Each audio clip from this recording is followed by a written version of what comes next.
जिसे एक जमाने में बीजेपी के लोग कुंडा का गुंडा कहकर पुकारते थे, और खासतौर से श्री कल्याण सिंह कुंडा का गुंडा कहकर पुकारते थे, जिसको मेरी रही सरकार ने इससे ठीक लाइन पर लाकर खड़ा कर दिया था।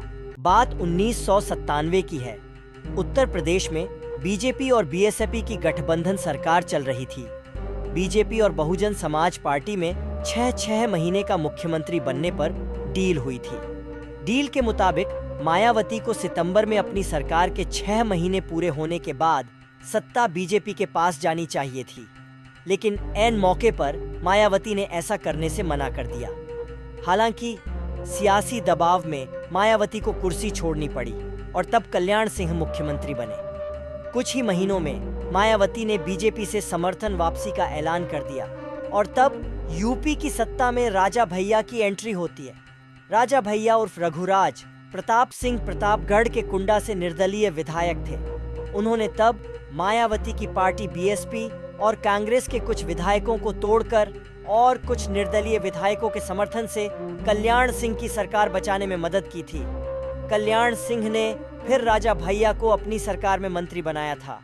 फिर यहीं से शुरू होती है मायावती और राजा भैया के बीच राजनीतिक कहानी। साल 2002 में जब फिर से बीजेपी और बीएसपी की सरकार बनी तो गठबंधन सरकार फिर हिचकोले खाने लगी। इसी बीच मायावती ने 5 साल पुरानी सियासी रंजिश का बदला राजा भैया से ले लिया।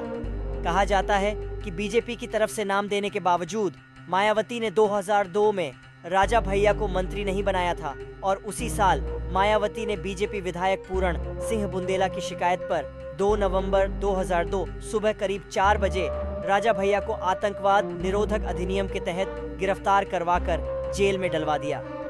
रघुराज प्रताप सिंह की भद्री रियासत की हवेली में भी मायावती ने पुलिस का छापा डलवा दिया था। कहा जाता है कि इस छापे में हवेली से कई हथियार बरामद हुए थे। इसी के बाद राजा भैया पर पोटा लगाया गया था।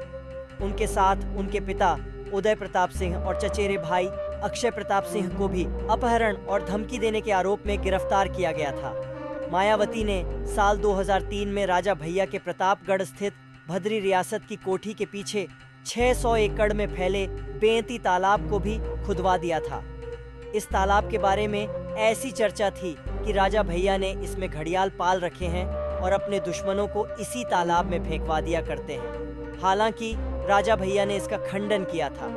मायावती ने 16 जुलाई 2003 को इस तालाब को सरकारी कब्जे में ले लिया था और इसे भीमराव अंबेडकर पक्षी विहार घोषित कर दिया था। तालाब की चहारदीवारी के पास ही एक गेस्ट हाउस भी बनवा दिया। इसके बाद राजा भैया 10 महीनों तक अलग अलग जेलों में रहे। जब अगस्त 2003 में मायावती की सरकार गिरी और मुलायम सिंह यादव की सरकार बनी, तब मुलायम ने शपथ ग्रहण करने के 25 मिनट के अंदर राजा भैया की रिहाई के आदेश पर दस्तखत कर दिए थे।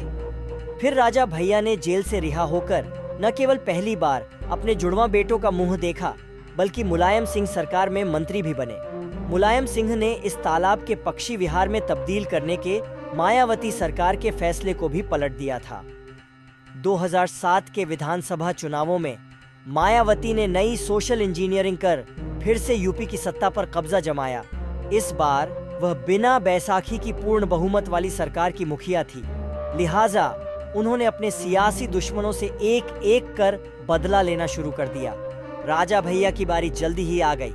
मायावती ने फिर से उस तालाब को पक्षी विहार बनवा दिया और 2010 के पंचायत चुनाव में एक प्रत्याशी की हत्या के आरोप में फिर से राजा भैया को गिरफ्तार कर लिया गया।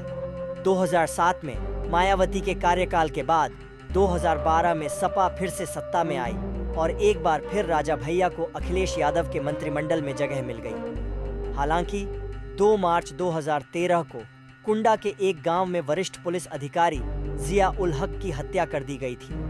इस पुलिस उपाधीक्षक की पत्नी ने हत्या के पीछे राजा भैया का हाथ होने का आरोप लगाया और उनके खिलाफ मामला दर्ज कराया। इससे भैया को मंत्रिमंडल से इस्तीफा देना पड़ा।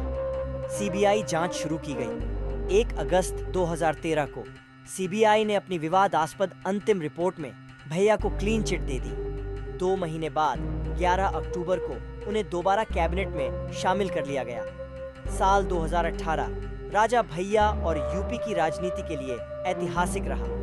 राज्यसभा चुनाव में उन्होंने सपा को समर्थन देने का वादा करने के बावजूद भाजपा उम्मीदवार को वोट दिया। ऐसा इसलिए था क्योंकि चुनाव में सपा बसपा उम्मीदवार का समर्थन कर रही थी और भैया अपनी धुर विरोधी मायावती को वोट नहीं देना चाहते थे। इसके बाद अखिलेश यादव और राजा भैया में दूरियां बढ़ने लगी। नवंबर में राजा भैया ने लखनऊ के रमाबाई मैदान में एक रैली की और एक नई पार्टी जनसत्ता दल लोकतांत्रिक का ऐलान कर दिया।